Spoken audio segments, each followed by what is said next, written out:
Question 1. Strategic planning requires a local government in California to address a sudden increase in demand for essential public services due to an unexpected demographic shift. What is the most appropriate course of action for the City Council to take? Option A. Immediately reallocate a significant portion of the city's general reserve fund to cover the increased service costs without further analysis or public notification. Option B. Postpone any significant action until a perfect, long-term solution can be identified, even if it means the current service levels are insufficient for an extended period. Option C. Initiate a comprehensive needs assessment. Explore all legally permissible funding mechanisms, including grants and potential bond measures, and schedule public hearings to gather community input before committing resources. Option D. Authorize the city manager to unilaterally make ad hoc funding decisions based on informal consultations with a limited group of department heads. The correct answer is C. Initiate a comprehensive needs assessment. Explore all legally permissible funding mechanisms, including grants and potential bond measures, and schedule public hearings to gather community input before committing resources. Explanation. Scenario analysis. This scenario presents a professional challenge because it requires balancing the immediate needs of a community with the long-term sustainability and legal framework governing local government operations in California. Misjudging the appropriate response could lead to legal challenges, financial mismanagement, and erosion of public trust. Careful judgment is required to ensure actions are both responsive and compliant. Correct approach analysis. The best professional practice involves a multifaceted approach that prioritizes community engagement and adherence to established legal and procedural frameworks. This includes conducting a thorough needs assessment to understand the scope and urgency of the issue, exploring all available funding sources within California's local government finance laws, and initiating the formal public hearing process as mandated by California Government Code. This approach ensures transparency, accountability, and legal compliance, while also demonstrating responsiveness to community concerns. Incorrect approach is analysis. One incorrect approach involves immediately allocating funds from the general reserve without proper assessment or public consultation. This violates principles of fiscal responsibility and potentially California's budgeting laws, which often require specific procedures for reserve fund usage and public notification. It bypasses necessary due diligence and could be seen as arbitrary decision-making. Another incorrect approach is to delay action indefinitely while awaiting a perfect, long-term solution. Thoroughness is important. Prolonged inaction in the face of a pressing community need can lead to further deterioration of the situation and public dissatisfaction. This fails to meet the ethical obligation of local government to serve its constituents in a timely manner, even if interim solutions are necessary. A third incorrect approach is to solely rely on informal discussions with a few key stakeholders without engaging the broader community or following formal public comment procedures. This undermines the democratic principles of local governance in California, which emphasize public participation and transparency in decision-making processes. It risks alienating segments of the community and making decisions that do not reflect the collective will or needs. Professional reasoning. Professionals in California, local government should employ a decision-making framework that begins with understanding the problem's scope and legal context. This involves consulting relevant California statutes and local ordinances, assessing available resources, and engaging in transparent communication with the public. A structured approach, incorporating needs assessment, legal review, public input, and exploration of all funding options, ensures that decisions are both effective and defensible. Question 2. The monitoring system demonstrates a significant disparity in participation rates at local government public hearings across different neighborhoods within a specific U.S. state. What is the most effective strategy for addressing this challenge to ensure equitable representation in local governance? Option A. Focus solely on increasing the overall number of public hearings held across the state, assuming that more opportunities will naturally lead to broader participation. Option B. Conclude that the observed disparities are a natural outcome of varying community interests and do not require specific intervention. Option C. Analyze the data to identify specific demographic and geographic groups with low participation, and then develop targeted outreach and accessibility initiatives tailored to the unique barriers faced by these groups.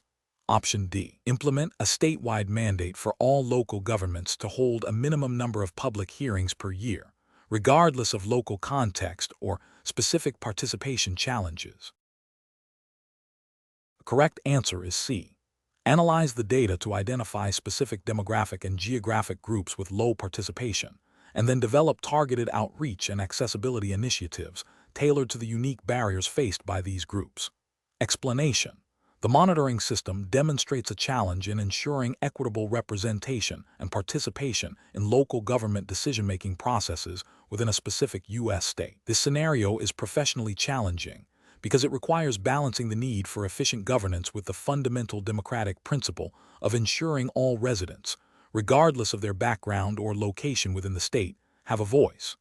Missteps can lead to perceptions of bias, disenfranchisement, and ultimately, a breakdown in public trust, undermining the legitimacy of local government actions. Careful judgment is required to navigate the complexities of diverse community needs and the legal frameworks governing public engagement. The best approach involves proactively identifying and addressing systemic barriers to participation.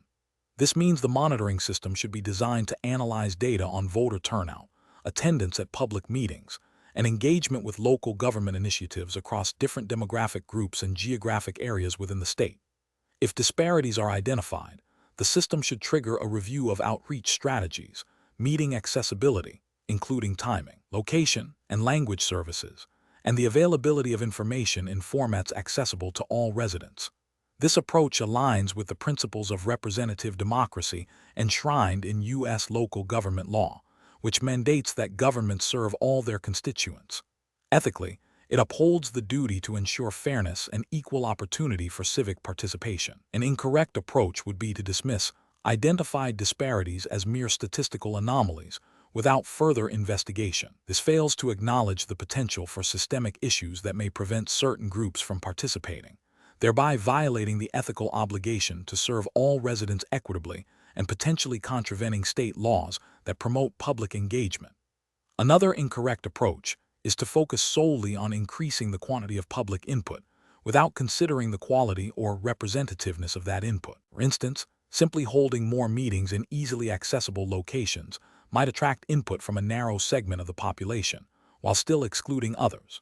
This approach neglects the core challenge of ensuring diverse voices are heard and may not address underlying reasons for non-participation, thus failing to meet the spirit of inclusive governance. A further incorrect approach would be to implement a one-size-fits-all solution to increase participation, such as a standardized outreach program across all municipalities in the state. Local contexts and community demographics vary significantly, and a uniform strategy may be ineffective or even counterproductive in certain areas.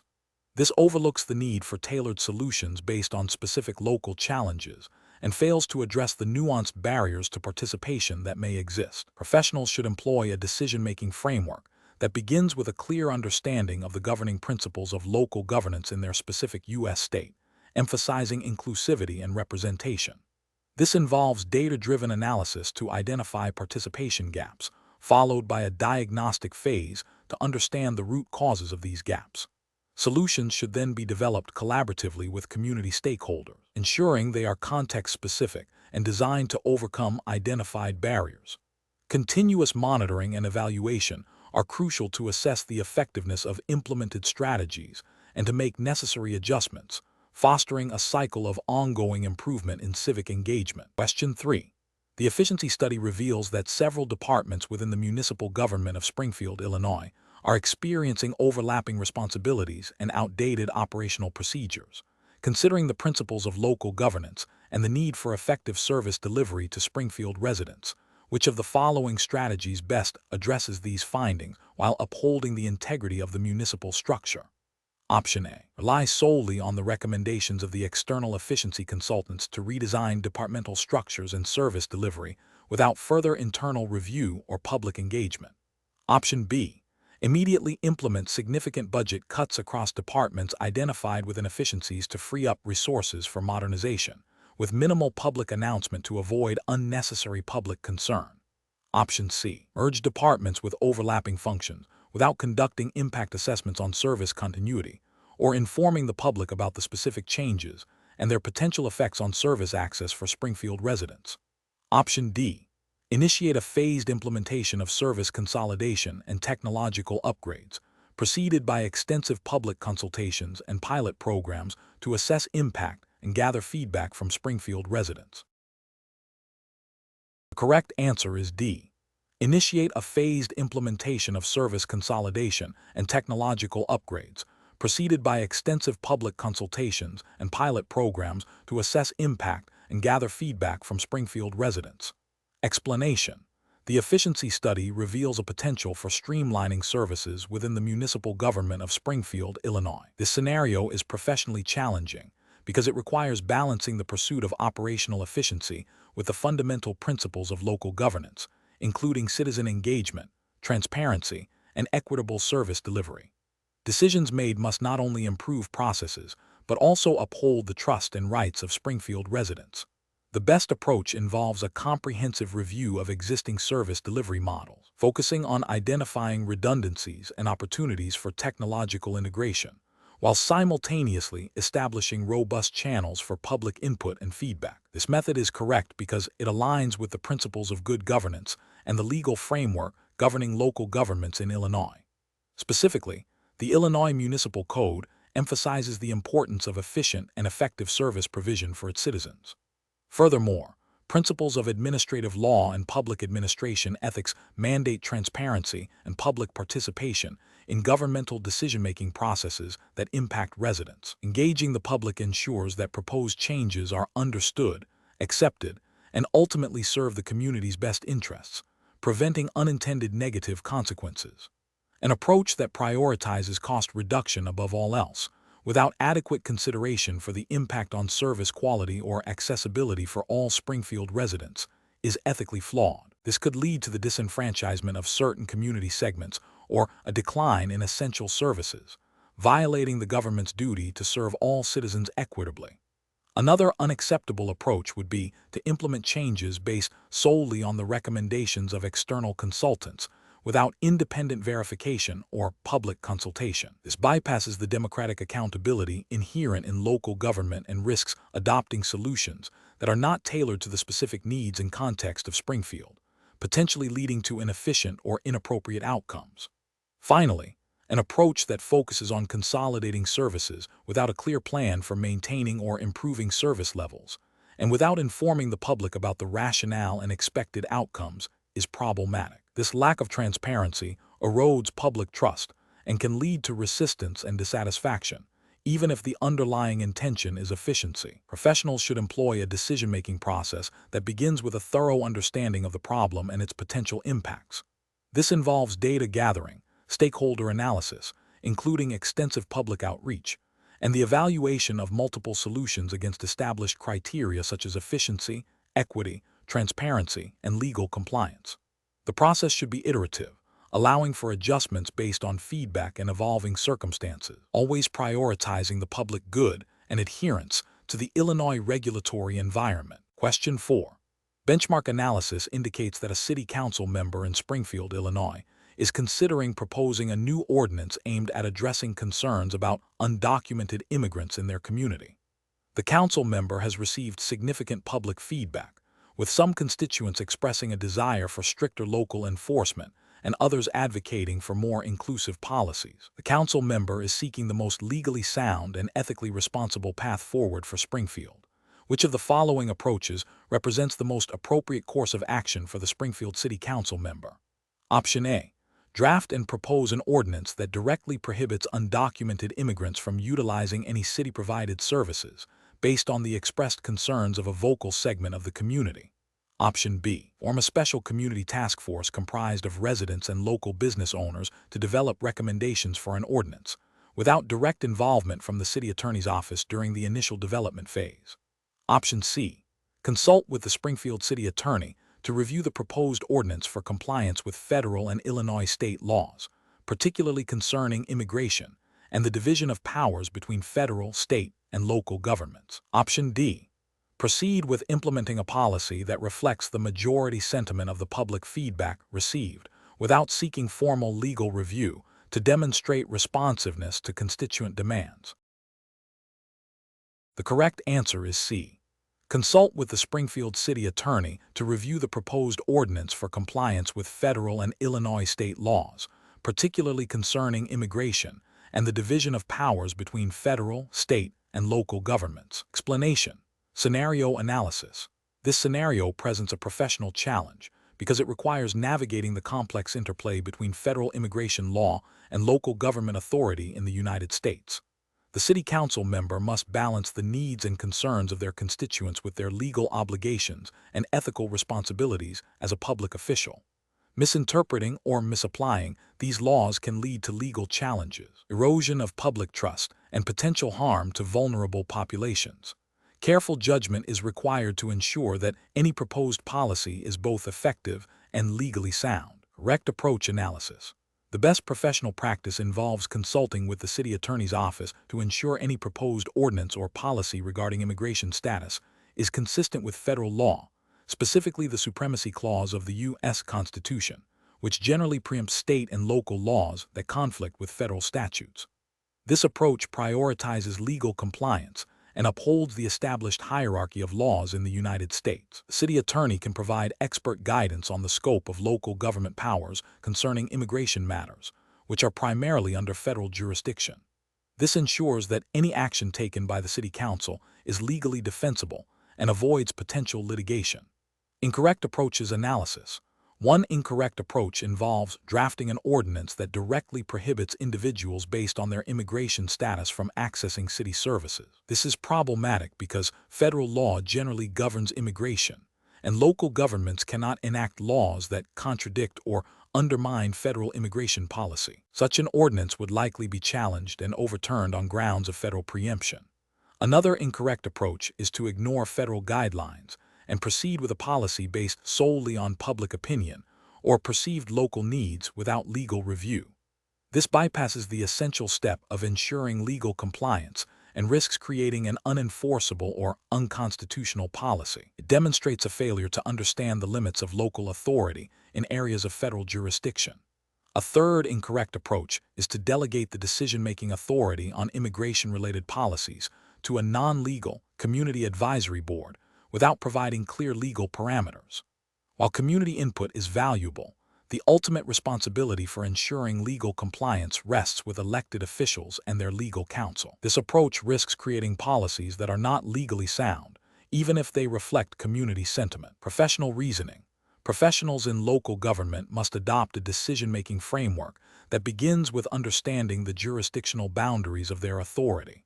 When dealing with matters that may intersect with federal law, such as immigration, the first step should always be to seek legal counsel from the appropriate city or county attorney. This ensures that any proposed action is grounded in legal reality and respects the established hierarchy of laws in the United States. Public opinion and community needs should inform policy, but they must be filtered through a lens of legal feasibility and constitutional compliance. Question 5. The audit findings indicate that the implementation of new zoning ordinances in Springfield, Illinois, has been hampered by a lack of clear communication and coordination between the City Council and the Planning and Building Departments. Which of the following represents the most effective and professionally responsible course of action for the Springfield City Council to address these audit findings? Option A. Convene a special session to review the audit. Invite department heads to discuss challenges and collaboratively develop a clear plan to improve communication and oversight, including regular progress reporting. Option B. Instruct the planning and building departments to continue with their current implementation strategies, considering the audit findings as minor administrative issues that do not require significant council intervention. Option C. Immediately initiate disciplinary proceedings against the department heads responsible for the implementation of the zoning ordinances, based on the audit's findings of communication breakdowns. Option D. Form an ad hoc citizen committee to investigate the audit findings and recommend solutions, without direct oversight or active involvement from the City Council in the implementation of those recommendations. The correct answer is A. Convene a special session to review the audit, invite department heads to discuss challenges, and collaboratively develop a clear plan to improve communication and oversight, including regular progress reporting. Explanation.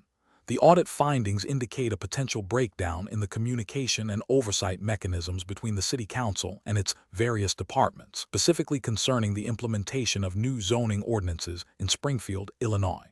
This scenario is professionally challenging because it requires balancing the need for efficient governance with the imperative of ensuring public trust and adherence to established legal frameworks. The City Council, as the legislative body, has the ultimate responsibility for enacting and overseeing the implementation of laws, while departmental heads are responsible for the day-to-day execution. Misunderstandings or failures in this chain of command can lead to unintended consequences, legal challenges, and erosion of public confidence. The best professional approach involves a proactive and transparent response to the audit findings. This means the City Council should immediately convene a special session to thoroughly review the audit report. During this session, they should invite the relevant department heads to present their perspectives and explain the challenges encountered during the implementation of the new zoning ordinances. Following this discussion, the Council should collaboratively develop a clear, actionable plan to address the identified deficiencies. This plan should include specific steps for improved interdepartmental communication, revised implementation timelines where necessary, and a commitment to regular progress reporting back to the Council. This approach is correct because it directly confronts the issues raised by the audit, fosters accountability, and ensures that the legislative body remains informed and in control of policy implementation, aligning with the principles of good governance and the Illinois Municipal Code's emphasis on council oversight. An approach that involves dismissing the audit findings as minor administrative oversights and instructing departments to continue as before is professionally unacceptable. This fails to acknowledge the potential systemic issues highlighted by the audit, potentially allowing ongoing noncompliance with Springfield's zoning ordinances and undermining the council's oversight role. It also neglects the ethical obligation to ensure laws are implemented effectively and fairly. Another professionally unacceptable approach would be for the City Council to immediately initiate disciplinary actions against department heads without a thorough review or opportunity for explanation. This bypasses due process and can create a climate of fear, hindering open communication and problem solving. It fails to address the root causes of the implementation challenges and is contrary to the principles of fair administrative practice. Finally, an approach where the City Council delegates the entire responsibility of addressing the audit findings to a single, unelected committee without clear reporting lines or council oversight is also problematic. While committees can be useful, ultimate responsibility for legislative oversight rests with the elected council. This delegation without proper structure risks further fragmentation of responsibility and a lack of clear accountability, potentially leading to the same issues identified in the audit. Professionals should employ a decision-making framework that prioritizes transparency, accountability, and adherence to legal and ethical standards. This involves 1. Thoroughly understanding the findings and their implications. 2. Seeking input from all relevant stakeholders. 3. Developing a clear documented plan of action. 4. Establishing mechanisms for monitoring progress and ensuring accountability. 5. Communicating actions and outcomes to the public. Question 6. The assessment process reveals that the City Council of San Francisco, California, is considering a new ordinance that would impose a significant fee on all businesses operating within the city that engage in interstate commerce, citing environmental concerns. The council members are eager to pass the ordinance quickly due to strong public support. What is the most prudent and legally sound approach for the San Francisco City Council to take? Option A. Authorize a citizen committee to finalize the fee structure and implementation details, relying on their interpretation of public sentiment and environmental goals. Option B.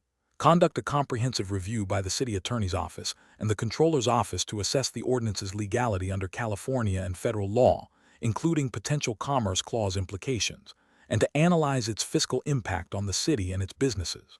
Option C. Implement the ordinance with a provision for a phased fee structure, allowing businesses time to adjust without a formal legal or fiscal impact study. Option D. Immediately pass the ordinance to address public concerns, with the understanding that legal challenges can be addressed if they arise later. The correct answer is B. Conduct a comprehensive review by the City Attorney's Office and the Controller's Office to assess the ordinance's legality under California and federal law, including potential Commerce Clause implications, and to analyze its fiscal impact on the city and its businesses. Explanation. The assessment process reveals a common challenge in local government, balancing the immediate needs of constituents with the long-term fiscal health and legal obligations of the municipality. This scenario is professionally challenging because it requires a nuanced understanding of the U.S. Constitution's Commerce Clause, the 10th Amendment's reservation of powers to the states, and the specific statutory authority granted to local governments by the state of California. Elected officials must navigate competing interests, potential legal challenges, and public opinion, all while adhering to the established legal framework. The correct approach involves a thorough legal and fiscal review of the proposed ordinance by the City Attorney and Finance Department. This ensures that the ordinance aligns with state and federal law, particularly regarding interstate commerce and the scope of local regulatory power. It also assesses the financial implications for the city and its residents, identifying potential revenue streams or expenditure increases. This approach is correct because it prioritizes due diligence and adherence to the established legal and financial governance structures of California local government. The city attorney's role is to advise on legal compliance, preventing potential lawsuits, and ensuring the ordinance does not overstep the city's authority as defined by California state law. The Finance Department's assessment ensures fiscal responsibility, a core tenet of public administration. An incorrect approach would be to enact the ordinance based solely on public pressure, without adequate legal or fiscal review. This fails to consider the potential for the ordinance to be challenged in court as exceeding local authority or violating federal law, such as the Commerce Clause, which could lead to costly litigation and an overturned ordinance. Another incorrect approach is to implement the ordinance with a vague understanding of its financial impact, potentially leading to budget shortfalls or unintended economic consequences for businesses and residents, violating principles of sound fiscal management expected of California municipalities. A third incorrect approach is to delegate the entire decision-making process to a special interest group without independent verification of legal and fiscal soundness. This abdication of responsibility bypasses the necessary checks and balances inherent in local government operations and can lead to decisions that are not in the best interest of the broader community or that are legally indefensible under California law. Professionals should employ a decision-making framework that begins with identifying the core issue and its potential legal and fiscal ramifications. This involves consulting relevant legal counsel and financial experts, gathering data, and considering the long-term consequences of any proposed action. A structured review process, including public input where appropriate, ensures that decisions are informed, legally sound, and fiscally responsible, upholding the public trust and the integrity of local governance in California. Question 7. Operational review demonstrates that a municipality in Illinois is considering implementing new local ordinances that would empower local law enforcement officers to detain individuals suspected of violating federal immigration laws and to actively participate in federal immigration enforcement activities without specific federal agreements or established protocols. What is the most legally sound and professionally responsible approach for the municipality to take? Option A. Unilaterally enact ordinances directing local law enforcement to detain individuals based on suspicion of immigration status and cooperate with federal immigration enforcement, assuming local authority to do so. Option B. Continue with existing practices without reviewing them in light of federal immigration law, assuming their consistency with state law is sufficient. Option C. Adopt a policy of refusing all federal immigration enforcement requests, regardless of legality or specific circumstances, to maintain local autonomy. Option D. Actively collaborate with federal immigration agencies and seek legal counsel to ensure any local policies or practices are narrowly tailored, non-discriminatory, and align with federal law and constitutional requirements before implementation. The correct answer is D. Actively collaborate with federal immigration agencies and seek legal counsel to ensure any local policies or practices are narrowly tailored, non-discriminatory, and align with federal law and constitutional requirements before implementation. Explanation. Scenario analysis. This scenario presents a professional challenge because it requires navigating the complex interplay between federal immigration law and local government responsibilities in the United States. Local governments, while primarily operating under state law, must also be mindful of federal mandates and constitutional principles, particularly concerning the rights of all individuals within their jurisdiction, regardless of immigration status. The challenge lies in balancing the need for public safety and efficient service delivery with the legal and ethical obligations to avoid discriminatory practices and uphold due process. Misinterpreting or misapplying these principles can lead to legal challenges, erosion of public trust, and harm to vulnerable communities. Correct approach analysis. The approach that represents best professional practice involves the local government actively collaborating with federal agencies and seeking legal counsel to understand the precise scope of their obligations and permissible actions under federal immigration law. This includes ensuring that any local policies or practices related to immigration enforcement are narrowly tailored, non-discriminatory, and do not overstep the boundaries of local authority. Specifically, this approach prioritizes adherence to the U.S. Constitution's Equal Protection Clause and due process rights, which apply to all persons within the United States, not just citizens. It also acknowledges that local law enforcement's primary role is not immigration enforcement, which is a federal responsibility, unless explicitly authorized and supported by federal law and agreements. This proactive and legally informed stance minimizes the risk of constitutional violations and ensures that local resources are used appropriately. Incorrect approaches analysis.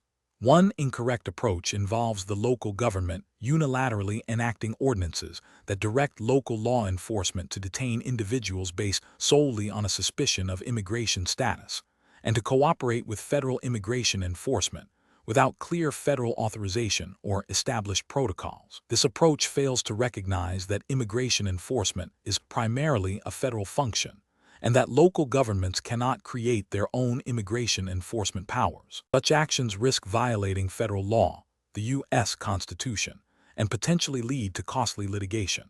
Another incorrect approach is for the local government to ignore any potential implications of federal immigration law and continue with existing practices without review, assuming their actions are permissible as long as they are consistent with state law. This passive stance is problematic because it fails to account for federal supremacy in immigration matters and the constitutional rights that extend to all individuals. It could inadvertently lead to discriminatory practices or actions that are preempted by federal law, even if not explicitly intended.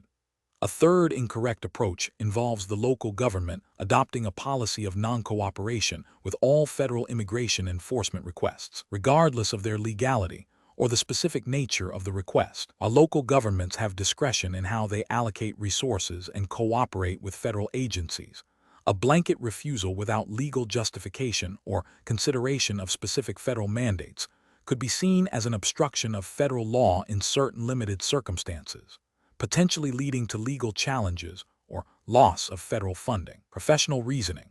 Professionals in local government must adopt a decision-making framework that prioritizes legal compliance, constitutional adherence, and ethical considerations. This involves a continuous process of understanding the evolving legal landscape, particularly concerning federal mandates that impact local operations. When faced with issues that intersect federal and local authority, the first step should always be to seek expert legal advice from qualified counsel. This is followed by a thorough assessment of the specific federal laws and constitutional principles at play, and then the development of policies and practices that are both effective for local governance and fully compliant with all applicable laws. Collaboration with relevant federal agencies, where appropriate and legally permissible, is also a key component of responsible governance. Question 8. In the city of San Francisco, California, a developer proposes a significant mixed-use project that requires a zoning map amendment. The developer argues the project will bring substantial economic benefits and jobs, and has lobbied city officials extensively. The City Council is aware of some community opposition due to concerns about increased traffic and strain on local infrastructure. What is the most appropriate course of action for the San Francisco City Council to ensure compliance with California local government law and ethical public service? Option A. Approve the zoning amendment immediately based on the developer's assurances of economic benefits and job creation, as this aligns with the city's goal of economic development. Option B. Delegate the final decision-making authority for the zoning amendment solely to the San Francisco Planning Commission, as they are the experts in land use matters. Option C. Conduct a comprehensive review of the proposed zoning amendment, including thorough analysis of its compliance with the San Francisco General Plan, relevant zoning codes, and state laws like the California Environmental Quality Act, SECA. Hold public hearings to gather input from all stakeholders, and consult with the city attorney to ensure all legal procedures are followed before making a decision. Option D. Deny the zoning amendment without further review, citing general concerns about community character and potential negative impacts, without specific legal or planning justifications. The correct answer is C. Conduct a comprehensive review of the proposed zoning amendment, including thorough analysis of its compliance with the San Francisco General Plan, relevant zoning codes, and state laws like the California Environmental Quality Act, SECA. Hold public hearings to gather input from all stakeholders, and consult with the city attorney to ensure all legal procedures are followed before making a decision. Explanation. Analysis of this scenario presents a professional challenge due to the inherent tension between a local government's responsibility to its constituents and the need to adhere strictly to established legal frameworks governing public service. The scenario requires a nuanced understanding of how local government officials in California are expected to act within their defined powers and responsibilities, particularly when faced with a request that, while seemingly beneficial, may exceed their statutory authority or violate procedural due process. Careful judgment is required to balance constituent desires with legal obligations. The correct approach involves a thorough review of relevant California state statutes and local ordinances that define the powers and limitations of the City Council.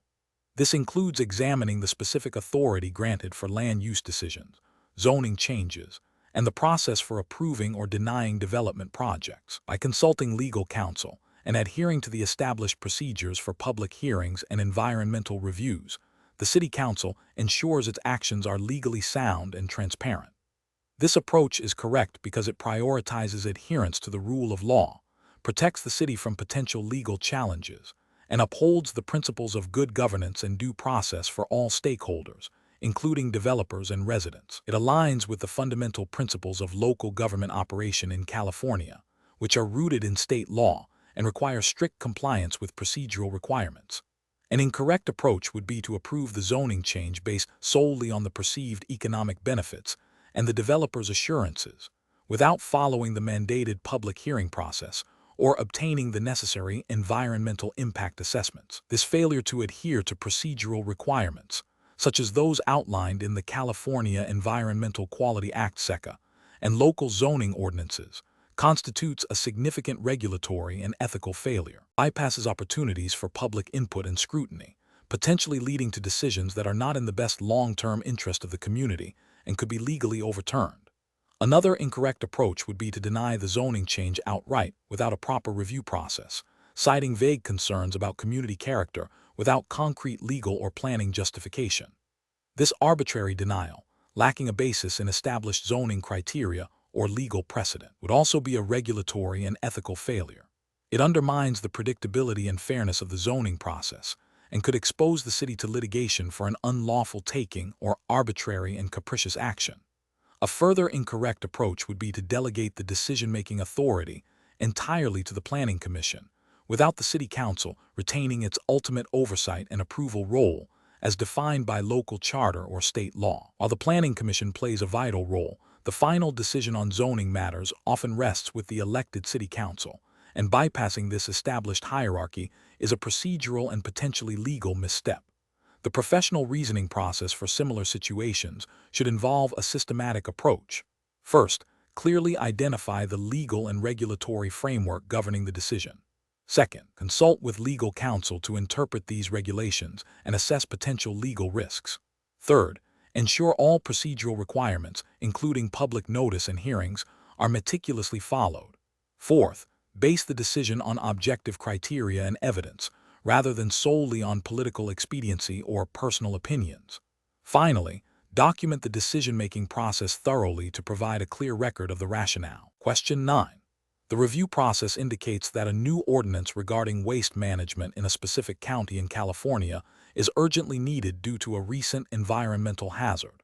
A department head believes the ordinance can be implemented immediately to address the situation, bypassing the standard public hearing and council deliberation process to expedite the solution. What is the most appropriate course of action for a local government official in this scenario, adhering strictly to California's local government regulatory framework? Option A. Formally submit the proposed ordinance to the County Board of Supervisors for public hearing and deliberation according to established procedures. Option B. Implement the ordinance immediately through an executive directive, citing the environmental hazard as justification for bypassing standard procedures. Option C. Utilize informal channels and agreements to enforce the proposed waste management practices until a formal ordinance can be considered. Option D. Enact the ordinance based on the department head's recommendation without further public input or legislative review. The correct answer is A. Formally submit the proposed ordinance to the County Board of Supervisors for public hearing and deliberation according to established procedures. Explanation: the review process indicates a common challenge in local government operations, balancing the need for efficient service delivery with the imperative of citizen engagement and adherence to established legal frameworks. Specifically, the scenario highlights the tension between a perceived need for rapid action to address a community issue and the procedural requirements designed to ensure transparency, accountability, and equitable consideration of all stakeholders within the framework of United States local government law.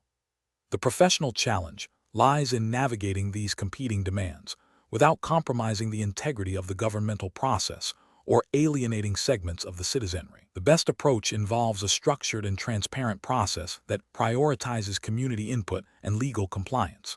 This entails formally presenting the proposed ordinance to the relevant local government body, such as the City Council or County Board, for public hearing and deliberation.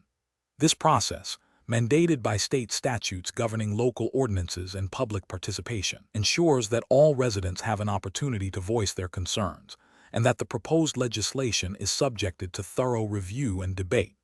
Adhering to these established procedures, even when time is perceived as a constraint, upholds the principles of democratic governance and prevents potential legal challenges arising from procedural irregularities. An approach that bypasses public hearings and directly implements the ordinance based on a perceived urgency fails to uphold the principles of due process and public accountability inherent in United States local government law. This bypass constitutes a significant regulatory and ethical failure, as it deprives citizens of their right to be informed and heard, and it circumvents the deliberative process intended to ensure that ordinances serve the broader public interest. Such an action could lead to legal challenges, erode public trust, and result in an ordinance that does not adequately address community needs or potential unintended consequences.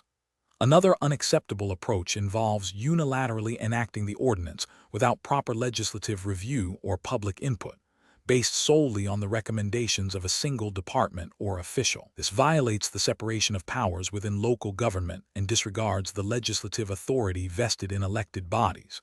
It also fails to incorporate diverse perspectives and can lead to poorly conceived policies that are not reflective of the community's will or legal requirements.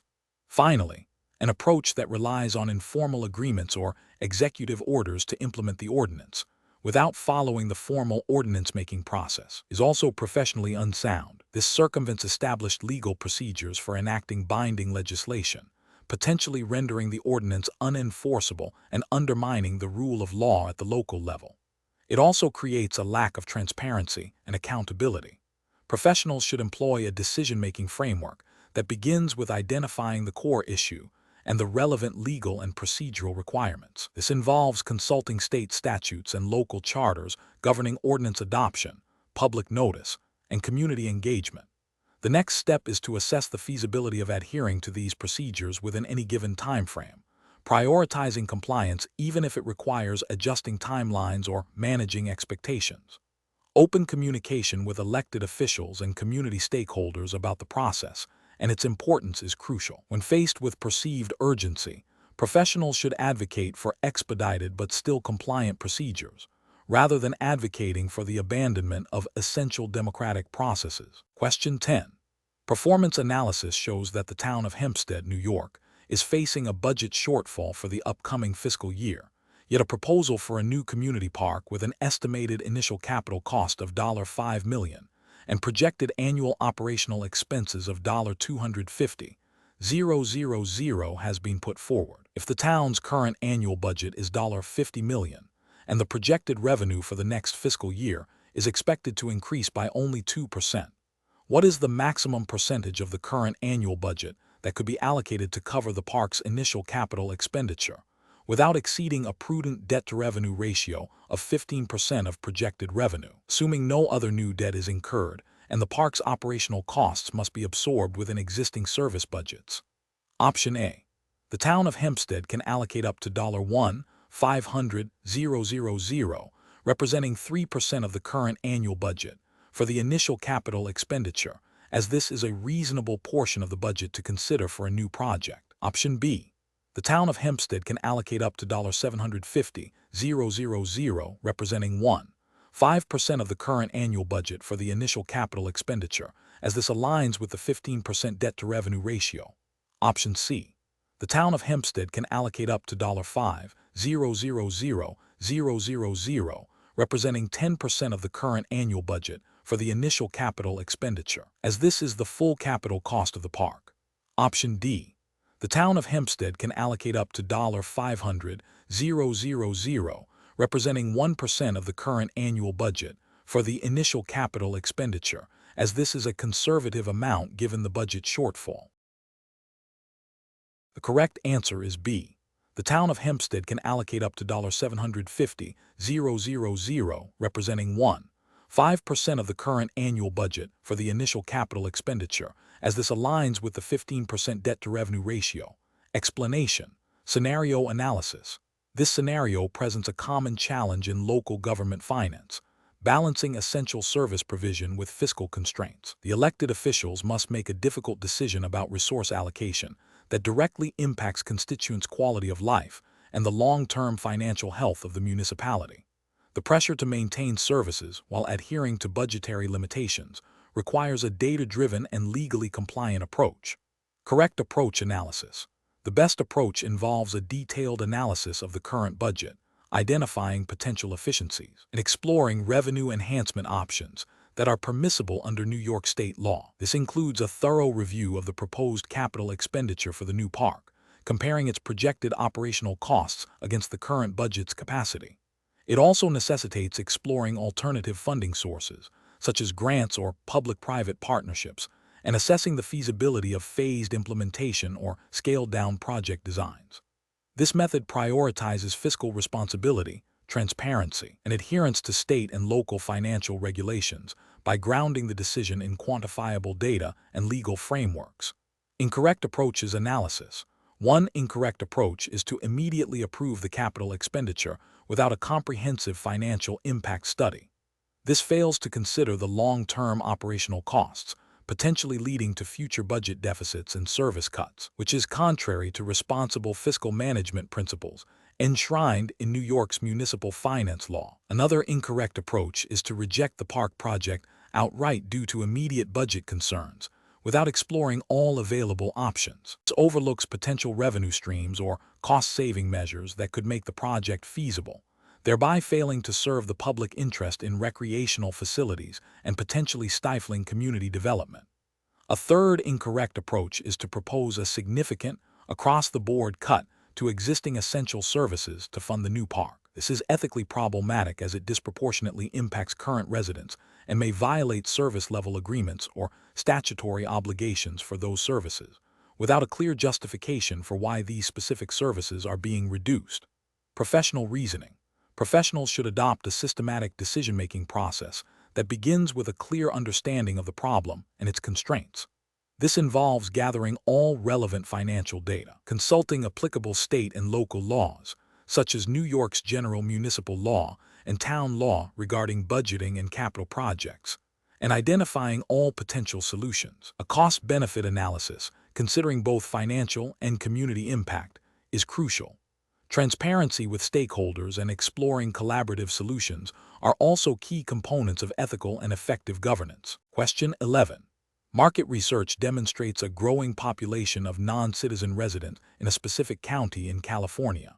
A local county supervisor is concerned about the potential strain on public services and is considering implementing a policy that would require proof of legal immigration status for access to all county-funded social services, including public libraries and parks. What is the most appropriate course of action for the county supervisor to take? Option A.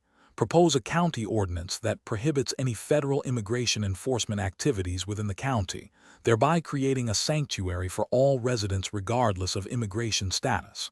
Option B. Immediately implement a policy requiring proof of legal immigration status for all county-funded social services to manage resource allocation and prevent potential misuse. Option C. Consult with federal immigration authorities and legal counsel specializing in immigration and local government law to understand federal mandates and develop policies that comply with federal law while ensuring equitable access to services for all residents. Option D. Advise county departments to informally deny services to individuals who appear to be undocumented immigrants based on departmental discretion to avoid direct confrontation with federal law. The correct answer is C.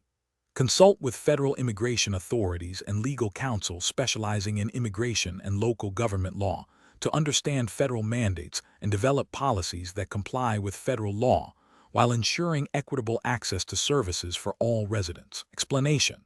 This scenario presents a professional challenge because it requires navigating the complex interplay between federal immigration law and local government authority in the United States, specifically concerning the rights and access of non-citizen residents to essential local services.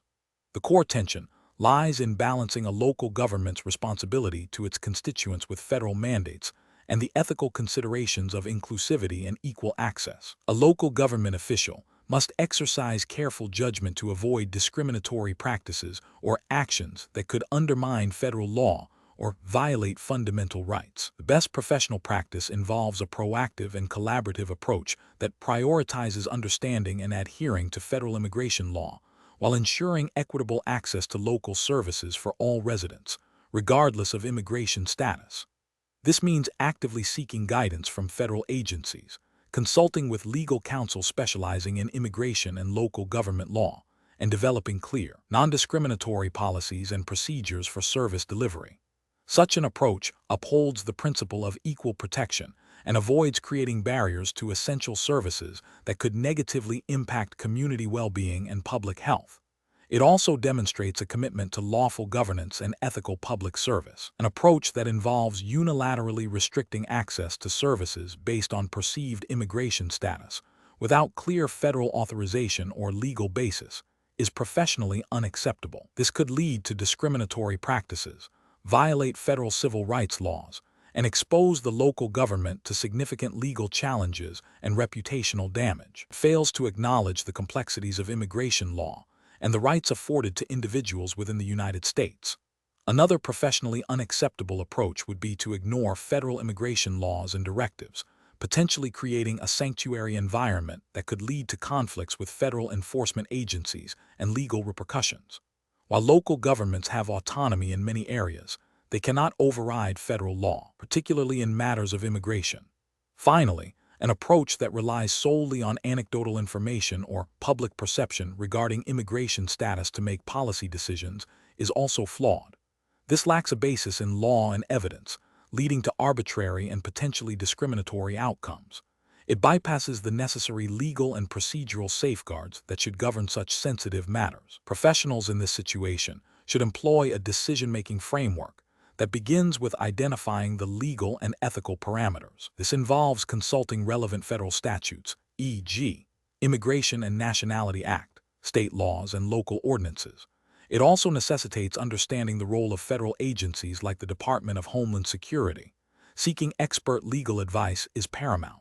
Furthermore, professionals should consider the potential impact of their decisions on all residents, fostering an inclusive and equitable community. Transparency and clear communication about policies are also crucial. Question 12. Investigation of a group's request for a permit to hold a public demonstration in a downtown park in Springfield, Illinois, has raised concerns among city officials about potential traffic disruptions and noise levels. What is the most appropriate course of action for the City of Springfield officials to take in response to this permit request? Option A. Review the City of Springfield's municipal ordinances and Illinois state laws pertaining to public assembly permits, consulting with the city attorney to determine specific requirements and limitations for the proposed demonstration. Option B. Allow the demonstration to proceed without a permit to avoid any potential confrontation or administrative burden. Option C. Impose a significantly high permit fee and require extensive, non-public safety-related documentation from the organizers to discourage the event. Option D. Immediately deny the permit request due to the anticipated negative impact on traffic and noise, without further investigation into legal requirements. The correct answer is A.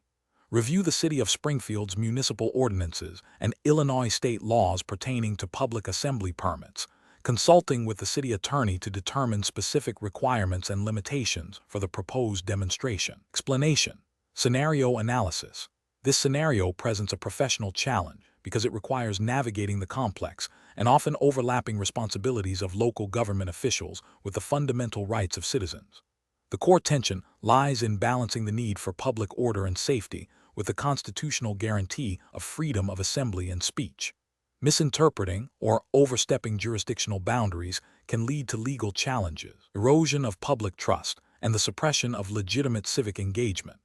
Careful judgment is required to ensure that any actions taken are both legally sound and ethically defensible, respecting the rights of all residents within the city of Springfield, Illinois. Correct approach analysis. The approach that represents best professional practice involves a thorough understanding of the city of Springfield's municipal ordinances and Illinois state law regarding public gatherings and permits. This includes consulting with the city attorney's office to confirm the specific requirements for obtaining a permit for a demonstration, the designated public spaces where such demonstrations are permissible, and the limitations on noise levels or duration that might be imposed. This approach prioritizes legal compliance and due process, ensuring that the city's response is based on established rules rather than arbitrary decisions. It upholds the principle that, while the city can regulate the time, place, and manner of public assemblies to ensure public safety and order, it cannot prohibit them outright or discriminate based on the content of the speech. Incorrect approach is analysis, an approach that involves immediately denying the permit request based on the potential for disruption, without a thorough review of applicable ordinances and state law, is professionally unacceptable. This constitutes a potential violation of the First Amendment rights to freedom of speech and assembly, as it presumes a negative outcome without due process. It also fails to adhere to the established legal framework for managing public gatherings. Another professionally unacceptable approach would be to allow the demonstration to proceed without any permit or adherence to any regulations, simply to avoid conflict. While seemingly accommodating, this can create safety hazards and set a precedent for future events that disregard necessary public order measures. It neglects the city's responsibility to manage public spaces effectively and ensure the safety of all citizens, not just those participating in the demonstration. Furthermore, an approach that involves imposing overly burdensome or discriminatory permit requirements, such as demanding an exorbitant fee or requiring extensive background checks unrelated to public safety, is also professionally unsound. This tactic, often referred to as a chilling effect, can effectively prohibit legitimate demonstrations by making them practically impossible to organize. It circumvents the spirit of the law and infringes upon citizens' rights. Professional reasoning. Professionals in local government must adopt a decision-making framework that begins with a clear understanding of their jurisdictional authority and the rights guaranteed to citizens. This involves proactive engagement with legal counsel, a commitment to transparency, and a consistent application of established policies and procedures. When faced with situations involving public assembly, the process should involve 1. Identifying the relevant legal framework, municipal ordinances, and state laws. 2. Consulting with legal experts to interpret these laws. 3. Applying the laws consistently and impartially to all requests. 4. Communicating clearly with applicants about requirements and decisions. 5. Being prepared to defend decisions based on legal and ethical grounds. This systematic approach ensures that actions are grounded in law and respect for fundamental rights. Question 13.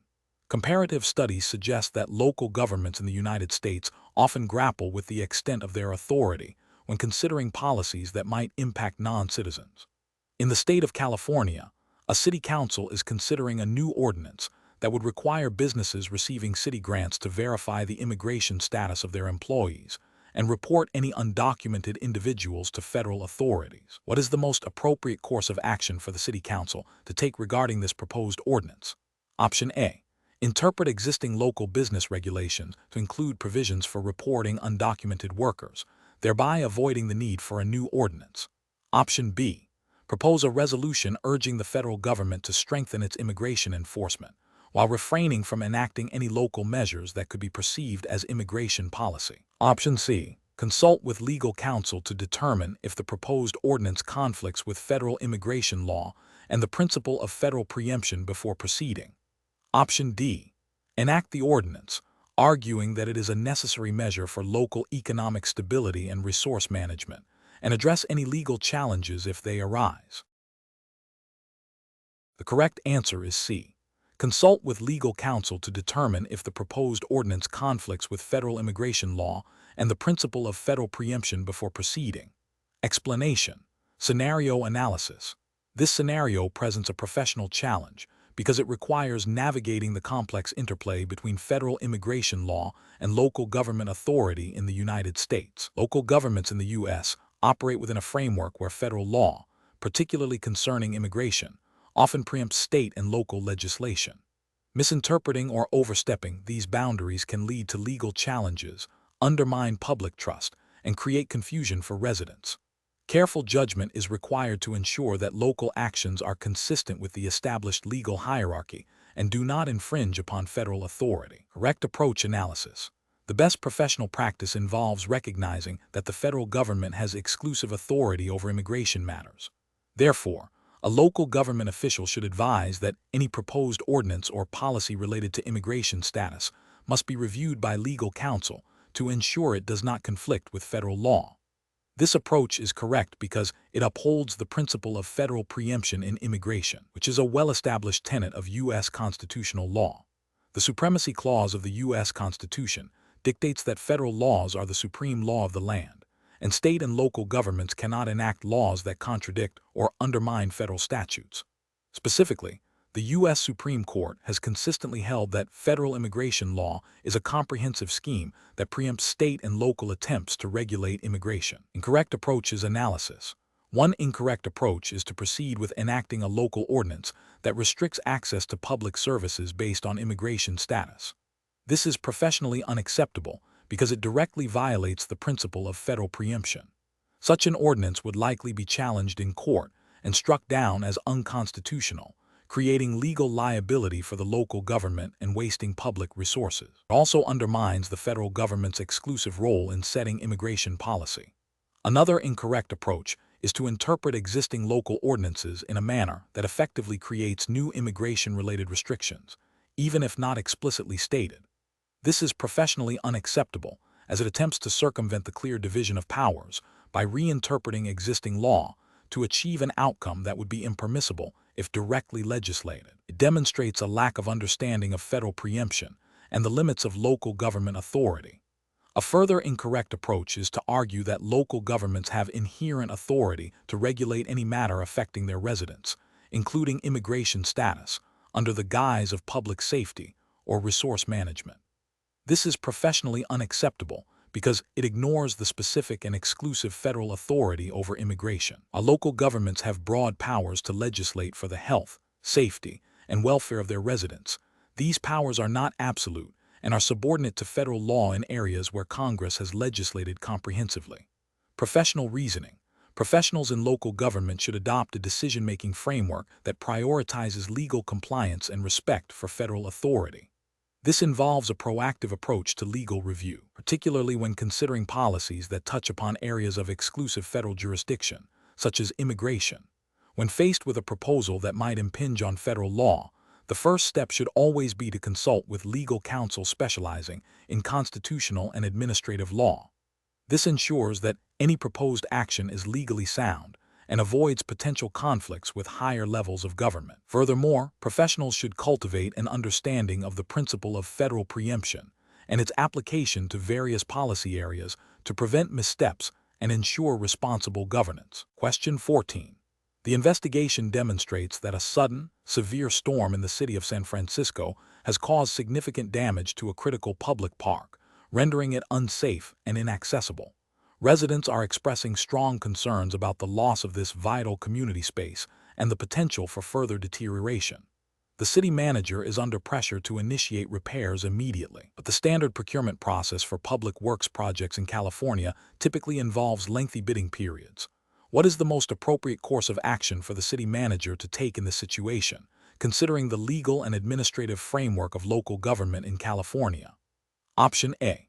Inform the City Council that repairs cannot begin until the standard, lengthy procurement process is completed, even if it means the park remains unusable for an extended period. Option B. Reallocate funds from other city departments' budgets to cover the repair costs without seeking formal council approval or exploring emergency procurement options. Option C. Authorize immediate, on-the-spot hiring of a contractor to begin repairs to address public outcry, without waiting for formal legal review or procurement procedures. Option D. Immediately consult with the city attorney to determine if the storm damage qualifies for emergency procurement provisions under California law, and to guide the process for expedited, legally compliant repairs, while simultaneously preparing a report for the City Council outlining the situation, proposed actions, and legal justification. The correct answer is D.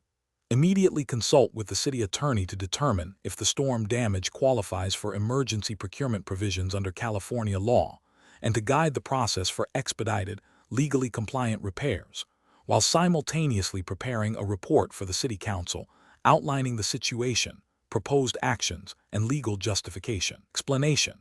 The investigation demonstrates a common challenge in local government, balancing the immediate needs of constituents with the long-term fiscal health and legal obligations of the municipality.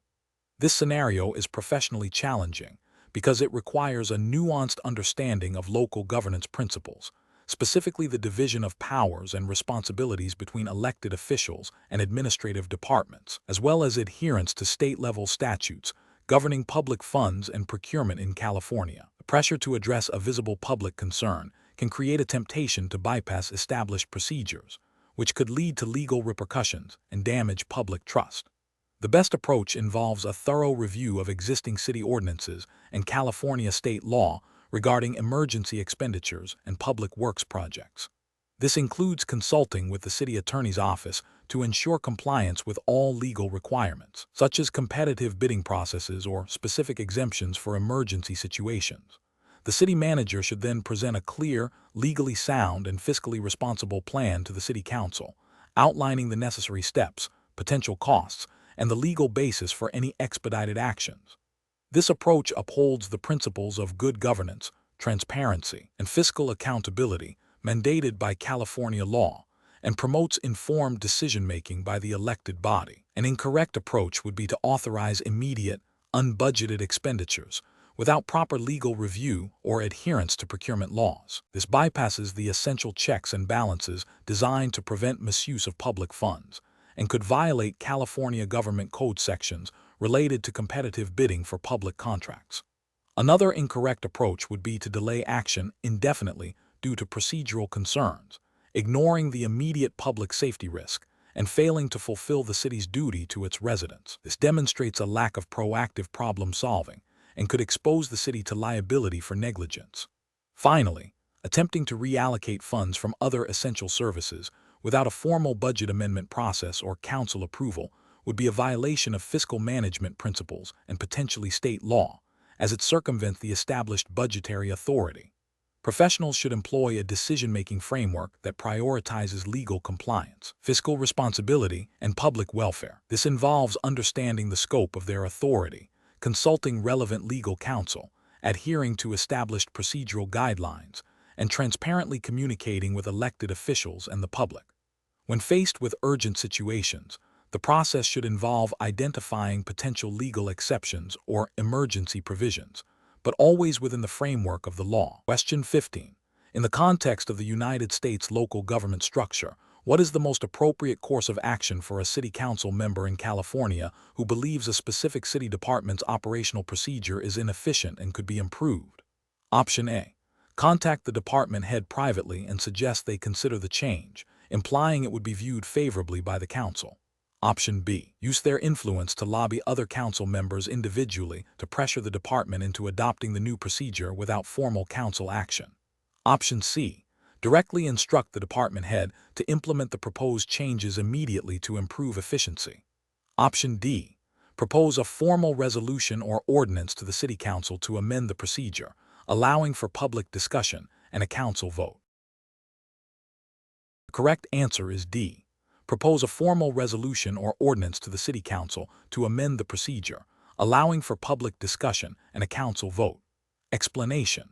Scenario analysis.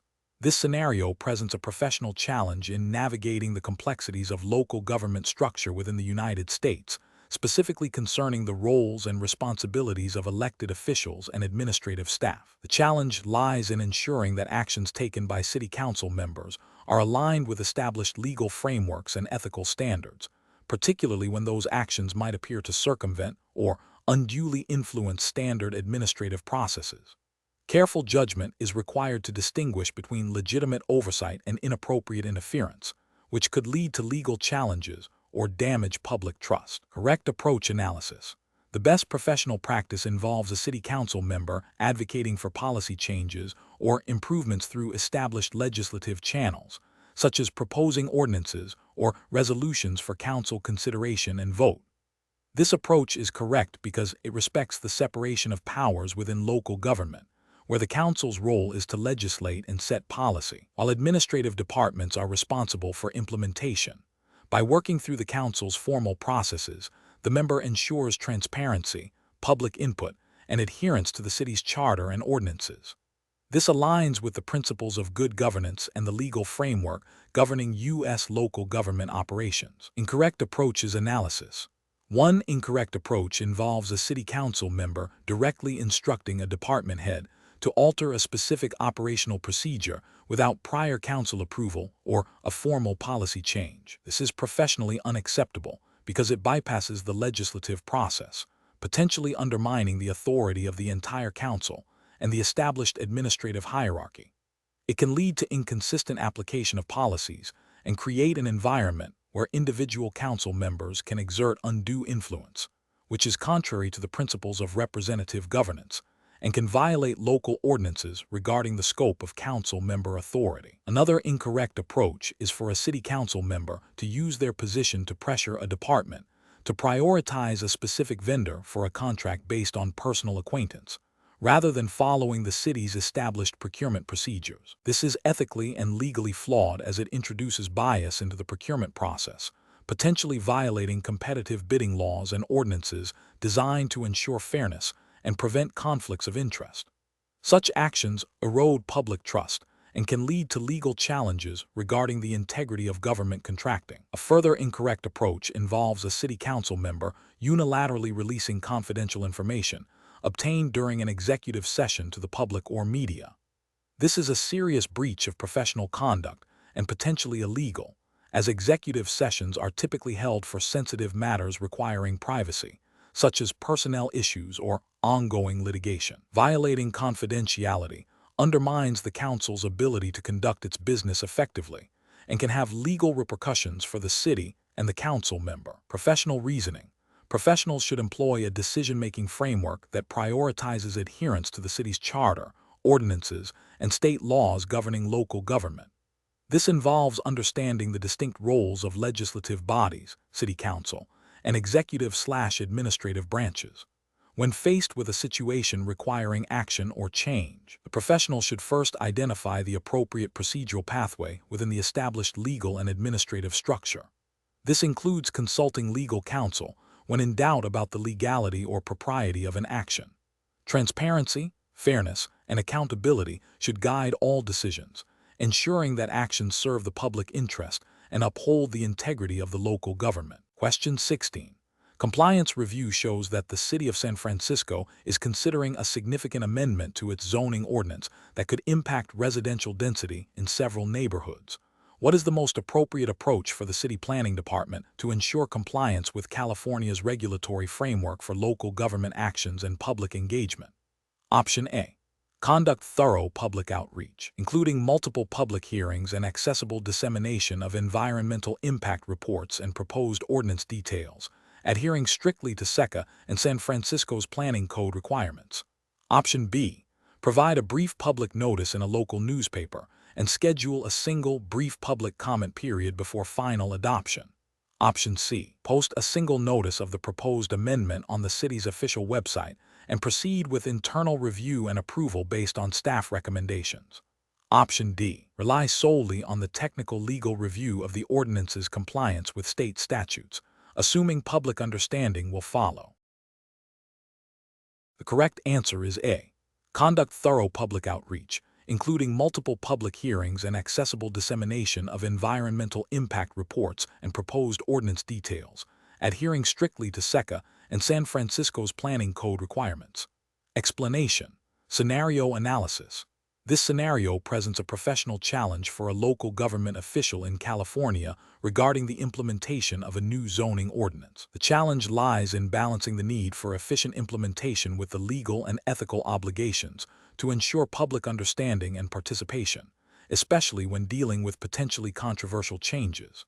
Misinterpreting or misapplying the California Environmental Quality Act, SECA, or local procedural requirements can lead to legal challenges, delays, and erosion of public trust. Careful judgment is required to navigate these complexities and ensure compliance. Correct approach analysis. The best professional practice involves a comprehensive approach that prioritizes public notification and engagement in strict accordance with California state law and local ordinances. This includes providing adequate public notice through multiple channels, e.g., official websites, local newspapers, mailings to affected property owners, holding public hearings as mandated by SECA and local government codes, and making all relevant documentation, including environmental impact assessments, readily accessible to the public. This approach ensures transparency, allows for meaningful public input, and upholds the procedural fairness required by California law, thereby minimizing the risk of legal challenges and fostering community buy-in. Incorrect approaches analysis. One incorrect approach involves proceeding with implementation based solely on internal review and approval, without robust public notification or engagement. This fails to meet the procedural requirements of SECA, which mandates public notice and comment periods for projects that may have a significant impact on the environment. It also disregards local ordinances that often specify public hearing requirements for zoning changes. This approach risks legal challenges based on procedural defects and a lack of due process for affected residents. Another incorrect approach is to provide minimal public notice, such as a single announcement on a less trafficked government website, and then proceed with implementation. While technically fulfilling a basic notification requirement, this falls short of the spirit and intent of public participation laws in California. SECA and local codes generally require timely and adequate notice, which implies reaching a broad audience of potentially affected parties. This approach is likely to be deemed insufficient by courts and can lead to accusations of circumventing public input. A third incorrect approach is to focus exclusively on the technical aspects of the zoning ordinance and environmental review, neglecting the need for clear and accessible communication to the public. While technical accuracy is crucial, if the public cannot understand the implications of the ordinance or the findings of the environmental review, their ability to participate meaningfully is severely hampered. This can lead to public outcry and opposition, even if the ordinance itself is legally sound, due to a perceived lack of transparency and engagement. Professional reasoning. Professionals in California local government should adopt a decision-making process that begins with a thorough understanding of all applicable state laws, like SECA, and local ordinances governing zoning changes and public participation. This involves identifying all procedural steps required, including notice periods, hearing formats, and documentation accessibility. The process should then prioritize proactive and comprehensive public outreach, ensuring that information is disseminated through various channels and in an understandable manner. Regular consultation with legal counsel specializing in California land use and environmental law is also essential to ensure compliance and mitigate risks. Question 17. Regulatory review indicates that a city council in California is considering a new zoning ordinance that will significantly impact residential property values in a specific neighborhood. What is the most legally sound and professionally responsible approach for the city to ensure proper public notification and engagement regarding the proposed ordinance and its upcoming public hearing? Option A. Publish the proposed ordinance in a designated local newspaper of general circulation, post notices at prominent public places within the affected area, and hold a public hearing with adequate advance notice as mandated by California state law and local ordinances. Option B. Schedule the public hearing for next week and only inform the neighborhood association directly. Option C. Post a single notice at the City Hall's main entrance and assume residents will check for updates regularly. Option D. Primarily rely on social media posts and email notifications to inform residents about the proposed ordinance and the public hearing date. The correct answer is A. Publish the proposed ordinance in a designated local newspaper of general circulation, post notices at prominent public places within the affected area, and hold a public hearing with adequate advance notice as mandated by California state law and local ordinances. Explanation. Scenario analysis. This scenario presents a professional challenge for a local government official in California regarding the implementation of a new zoning ordinance. The challenge lies in balancing the need for efficient public engagement with the legal requirements for proper notice and the potential for community opposition. Misinterpreting or neglecting the specific procedural requirements of California state law and local ordinances can lead to legal challenges, delays, and erosion of public trust. Careful judgment is required to ensure compliance while fostering constructive community dialogue. Correct approach analysis. The best professional practice involves a multifaceted approach that prioritizes clear, accessible, and legally compliant public notification. This includes publishing the proposed ordinance in a designated local newspaper of general circulation, posting notices at prominent public places within the affected area, and holding a public hearing with adequate advance notice, as mandated by California Government Code sections related to zoning and public hearings.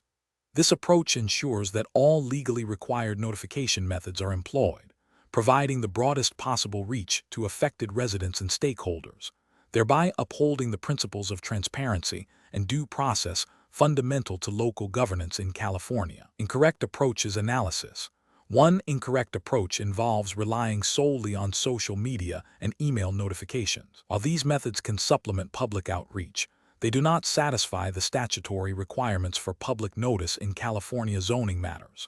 This failure to adhere to legally mandated notification procedures can render the ordinance vulnerable to legal challenge, as it may not be considered properly enacted. Another incorrect approach is to only post a notice at the City Hall. This is insufficient, as it limits access to information to only those individuals who actively visit the City Hall, failing to reach a wider segment of the community, including those who may not regularly interact with local government facilities. This neglects the spirit and letter of laws requiring broad public notification. A third incorrect approach is to hold the public hearing without providing the legally stipulated minimum notice period. This directly violates procedural due process requirements, as it does not afford residents sufficient time to review the proposed ordinance, prepare comments, or attend the hearing. Such a failure can invalidate the proceedings and the resulting ordinance. Professional reasoning. Professionals in California local government should adopt a systematic approach to ordinance implementation. This involves 1. Thoroughly researching and understanding all applicable state statutes, e.g., government code sections on zoning, public notice and hearings, and local municipal codes. 2. Developing a comprehensive public notification plan that incorporates all legally required methods and considers best practices for community engagement. 3. Documenting all steps taken to ensure compliance with notification and hearing procedures. 4. Being prepared to address public concerns and questions transparently and respectfully during the public hearing process. This structured approach mitigates legal risks and promotes effective and legitimate local governance. Question 18. Consider a scenario where a city council member in Sacramento, California, is approached by constituents concerned about the challenges faced by undocumented residents in accessing essential city services and the potential for increased federal immigration enforcement in the community. The council member wants to propose a city-level initiative to address these concerns. Which of the following approaches best balances legal authority, ethical responsibilities, and practical implementation within the framework of California local government? Option A. Publicly state that immigration is a federal matter and that the city has no role or responsibility in addressing the concerns of undocumented residents. Option B.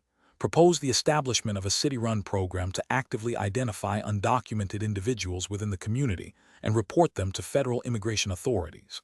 Option C. Advocate for the city to enhance and promote existing public health, education, and community safety programs that are accessible to all residents, regardless of immigration status, and to provide information on legal aid resources. Option D. Draft a city ordinance creating a unique identification card and a separate benefits system exclusively for undocumented residents, distinct from services offered to other residents. The correct answer is C. Advocate for the city to enhance and promote existing public health, education, and community safety programs that are accessible to all residents, regardless of immigration status, and to provide information on legal aid resources. Explanation. This scenario presents a professional challenge because it requires navigating the complex interplay between federal immigration law and local governance responsibilities in California. The city council member must balance the needs of their constituents, including those who are undocumented, with the legal framework governing immigration and the city's authority. Careful judgment is required to ensure that any proposed policy is legally sound, ethically responsible, and effectively addresses the stated concerns without overstepping municipal powers or violating federal law. The best approach involves the city council member advocating for the city to provide resources and support services that are legally permissible and benefit all residents, regardless of immigration status. This includes focusing on public health, education, and community safety initiatives that are within the city's purview. Such an approach is correct because it aligns with the established principle that while the federal government has primary authority over immigration enforcement, local governments can and should provide essential services to all their residents. This respects the division of powers, avoids direct engagement in immigration enforcement, and promotes community well-being, which is a core responsibility of local government. It also avoids creating policies that could be challenged as exceeding local authority or interfering with federal immigration matters. An incorrect approach would be for the city council member to propose that the city actively participate in the enforcement of federal immigration laws, such as by establishing a local program to identify and report undocumented individuals to federal authorities. This is professionally unacceptable because it directly encroaches upon the exclusive jurisdiction of the federal government over immigration enforcement. Local governments in California do not have the legal authority to conduct immigration enforcement activities, and attempting to do so would likely lead to legal challenges and be deemed ultra vires, beyond the powers of the council. Another incorrect approach would be to propose a city ordinance that creates a separate system of identification or benefits exclusively for undocumented residents, distinct from existing city services available to all residents. This is professionally unacceptable because it could be interpreted as creating a de facto immigration status recognition system at the local level, which is the domain of federal law. Furthermore, it could lead to administrative complexities and potential legal challenges regarding equal protection and the scope of municipal authority. A third incorrect approach would be to ignore the concerns of the undocumented community altogether and refuse to consider any city-level initiatives that might indirectly benefit them. While not directly illegal, this approach fails to uphold the ethical responsibility of local government to serve all its residents and foster inclusive communities. It also misses opportunities to address legitimate public health and safety concerns that affect the entire city, regardless of immigration status. Professionals should employ a decision-making framework that prioritizes legal compliance, ethical considerations, and the effective delivery of municipal services. This involves thoroughly researching the scope of local government authority in California, consulting with legal counsel regarding any proposed policy, and considering the broader impact on community well-being and social cohesion. The focus should always be on what a city can legally and ethically do to improve the lives of all its residents, rather than attempting to replicate or interfere with federal responsibilities. Question 19. Upon reviewing a proposal for a new industrial park in a California county, A county supervisor is concerned about potential impacts on local water resources and endangered species habitats. The developer is pushing for expedited approval, citing significant economic benefits and job creation for the region. What is the most responsible course of action for the county supervisor to ensure compliance with U.S. federal and California state laws and protect the public interest? Option A. Insist on a full environmental impact review under both the National Environmental Policy Act, NEPA, and the California Environmental Quality Act, SEQA, including thorough public hearings and exploration of alternative sites and mitigation measures, even if it delays the project. Option B. Recommend a scaled-down environmental review that focuses only on the most obvious impacts to expedite the process while still acknowledging some environmental concerns. Option C. Approve the project based on the developer's preliminary environmental assessment, emphasizing the immediate economic advantages and the need for swift development. Option D. Advise the developer to address any significant environmental issues after the project is approved and construction has begun, to avoid delaying the economic benefits. The correct answer is A. Insist on a full environmental impact review under both the National Environmental Policy Act, NEPA, and the California Environmental Quality Act, SEQA, including thorough public hearings and exploration of alternative sites and mitigation measures, even if it delays the project. Explanation. Scenario analysis. This scenario presents a challenge in balancing the immediate needs of a community with the long-term implications of infrastructure development, particularly when faced with potential environmental impacts and differing stakeholder interests. Navigating the complex web of federal, state, and local regulations governing land use, environmental protection, and public participation is crucial. The pressure to deliver a project quickly can lead to shortcuts that compromise due diligence and public trust. Correct approach analysis. The best approach involves a comprehensive and transparent process that prioritizes adherence to all applicable U.S. federal and California state environmental review laws, such as the National Environmental Policy Act, NEPA, and the California Environmental Quality Act, SEQA. This includes conducting thorough environmental impact assessments, engaging in meaningful public consultation, and exploring all feasible alternatives, even if they cause delays. This approach is correct because it upholds the legal mandates designed to protect the environment and ensure informed decision-making, fostering public confidence and mitigating potential legal challenges and long-term environmental damage. It aligns with the principles of good governance and responsible resource management. Incorrect approach is analysis. Prioritizing speed by bypassing detailed environmental impact studies and public hearings would violate NEPA and SEQA, which mandate these processes to identify and mitigate potential harm. This failure to conduct due diligence can lead to significant environmental degradation and legal repercussions. Focusing solely on the economic benefits without adequately assessing environmental and social costs ignores the broader public interest and the spirit of environmental protection laws. Proving the project based on preliminary assessment without considering alternative sites or mitigation strategies demonstrates a disregard for the comprehensive review required by law and ethical public service.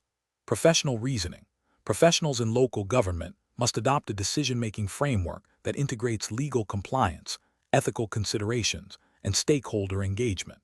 This involves understanding the full scope of regulatory requirements, proactively identifying potential environmental and social impacts, and fostering open communication with the public and relevant agencies. When faced with competing pressures, the framework should prioritize long-term sustainability and public welfare over short-term expediency, ensuring that all decisions are defensible, transparent, and aligned with the governing laws and ethical standards of public service. Question 20. When evaluating a projected budget deficit for the upcoming fiscal year in Springfield, Illinois, an elected official must determine the most prudent course of action. The municipality has identified a shortfall of $1.5 million due to unexpected increases in utility costs and a decrease in state aid allocations. The official is considering several options to address this deficit. If the municipality's total annual operating budget is $25 million and the current cash reserves are $3 million, what is the percentage of the projected deficit relative to the total operating budget? Option A, 0%. Option B, 5%. Option C, 0%. Option D, 25, 0%.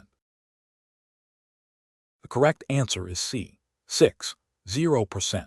Explanation. This scenario presents a professional challenge because it requires balancing the immediate financial needs of a municipality with the long-term implications of its fiscal health and adherence to state-mandated budgeting principles. The elected official must make a decision that is both legally compliant and ethically sound, considering the impact on taxpayers and the sustainability of local services. Careful judgment is required to avoid short-sighted solutions that could lead to future financial distress or legal repercussions. The best approach involves a thorough analysis of the existing budget, identifying potential areas for reallocation or efficiency improvements before considering any form of deficit financing. This includes a detailed review of departmental expenditures, identifying non-essential services that could be temporarily reduced or eliminated, and exploring opportunities for interdepartmental resource sharing. Furthermore, this approach necessitates consulting with financial advisors and legal counsel to ensure any proposed budget adjustments comply with the Illinois Municipal Code, particularly regarding the prohibition of incurring debt for operational expenses unless specifically authorized. This aligns with the ethical obligation to manage public funds responsibly and transparently, ensuring the long-term financial stability of the municipality. An incorrect approach would be to immediately resort to issuing short-term municipal notes to cover the operational shortfall. This is problematic because Illinois law generally prohibits municipalities from incurring debt for current expenses. Such an action would likely violate the Illinois Municipal Code and could lead to legal challenges, penalties, and a damaged credit rating for the municipality. It represents a failure to exhaust all available legal and prudent fiscal management options. Another incorrect approach is to simply increase property taxes without a comprehensive review of expenditures or public consultation. While tax increases are a tool for revenue generation, implementing one without demonstrating a clear need, exploring cost-saving measures, or engaging the community can be perceived as fiscally irresponsible and politically unsustainable. It bypasses the due diligence required to ensure that taxpayer money is being used efficiently and that all other avenues have been explored. Finally, an incorrect approach would be to defer essential maintenance and capital expenditures to balance the current budget. While this might appear to solve an immediate cash flow problem, it creates a deferred liability that will likely be more expensive to address in the future. This approach neglects the long-term infrastructure needs of the municipality and can lead to greater costs and service disruptions down the line, violating the principle of prudent long-term financial planning. The professional reasoning process for such situations should involve a systematic evaluation of the financial situation, a deep understanding of relevant state and local regulations, in this case, the Illinois Municipal Code, consultation with experts, and transparent communication with stakeholders. Professionals should prioritize exploring all available legal revenue sources and cost-saving measures before considering any form of borrowing or significant fiscal adjustments that could impact the municipality's long-term financial health.